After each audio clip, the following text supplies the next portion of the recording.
बोसोरनि जोबथा दाननि गेजेरावनो जोंनि बिटिआर ओनसोलावबो फैनो हागौ नामा बार अखा सारन्थाइ। बोथोर बिगियाना फोरमायनाय बायदिब्ला बोसोरनि जोबथा दानाव फैनो हागौ गिथावना बारहुंखा।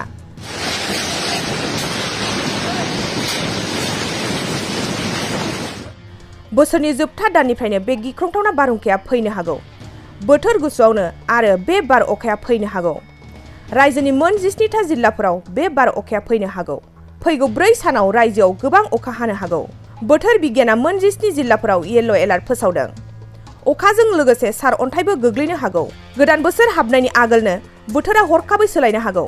नंगौ, बोथोर बिगियाना मोन 17टा जिल्लाफोराव येलो एलार्ट फोसावदों आरो बबे जिल्लायाव बे बारहुंखाया फैगोन, जेरै तिनिसुकिया, डिब्रुगड़, चराइदेव, जरहाट, गलाघाट, सानजा कार्बि आंलं, हजाइ, नगाव, कार्बि आंलं, डिमा हासाव, काछार, हाइलाकान्दि, करिमगन्ज, सोनाब कार्बि आंलं, कामरुप नोगोर, दरं, गवालपारा जिल्लाफोराव येलो एलार्ट फोसावदों आरो बरपेटायावबो बे बार अखाखौ फैगोन होननानै फोरमायबावो। बोसोर जोबनायखौ बिदाय होनायनि मुङाव पिकनिक स्पटफोराव बयबो रंजानो मोजां मोनो, नाथाय सांग्रां जा, हठाৎ बोथोरा सोलायनो हागौ।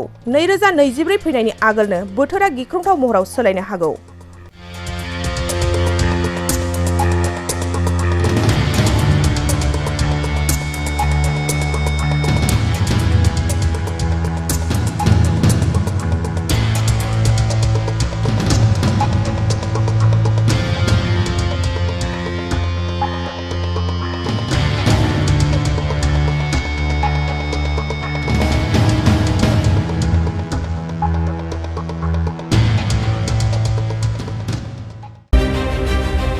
मोनसे गोजोनथाव खौरां।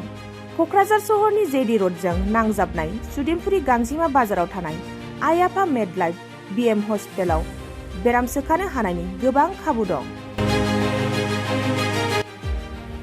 आइ आफा मेडलाइफ बिएम हस्पिटालनि फेसिलिटिफोरानो जाबाय medical laboratory, pharmacy, paediatrics, medicine, gynaecology, dental, urology, dental x-ray, play area, x-ray, sonography, OT, ICU, NICU एबा पिआइसिइउ आरो आइ आफा मेडलाइफ बिएम हस्पिटाला 24 घन्टा जेब्लाबो खुलायै थागोन।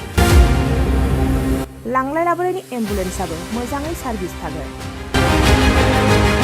ओनसोलनि सुबुंफोरा बेराम आजारफोरजों भुगिनानै थाना दंब्ला थाबैनो नोंथांनि देहाखौ फाहामथाय लानो क'क्राझार सहरनि सुदेमपुरि गांजिमा बाजाराव थानाय आइ आफा मेडलाइफ बिएम हस्पिटालाव गोख्रैनो फाहामथाय लाफैनो हागोन।